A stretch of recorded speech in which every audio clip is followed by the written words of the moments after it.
Sa isang mundong madalas naghahabol ng perpeksyon, nakakalimutan nating ang pinakatunay na pagmamahal ay hindi nasusukat sa walang dungis na anyo, kundi sa pagtanggap sa ating mga sugat at kahinaan.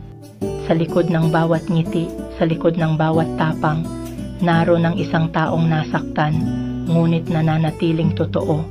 Ang pagmamahal ay hindi nakikita sa paghangad ng perpekto, kundi sa pagyakap sa kabuuan ng isa't isa, sa lahat ng liwanag at dilim na kasama nito.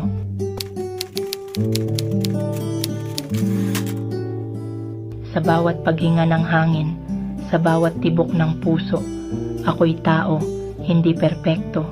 May mga sugat, may mga peklat, may mga araw na ako'y giba.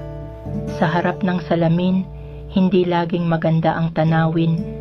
May mga bagyong dumadaan, may mga luhat kalungkutan, ngunit ito ang aking katotohanan. Huwag mo akong mahalin dahil sa imahe ng perpekto, sa mga ilusyon ng walang bahid, sapagkat ang tunay na pagmamahal ay nasa pagtanggap ng kabuuan. Ako'y may mga kahinaan, may mga araw na ako'y magulo, ngunit sa kabila ng lahat, ako'y totoo, ako'y tao, at ito ang aking alay sa'yo. Mahal kita, hindi dahil sa iyong mga maskara, kundi dahil sa iyong mga sugat at peklat, sa iyong mga bagyo at kalmado, sa iyong mga araw ng liwanag at dilim, sapagkat ang tunay na pagmamahal ay nasa pagtanggap ng kabuuan.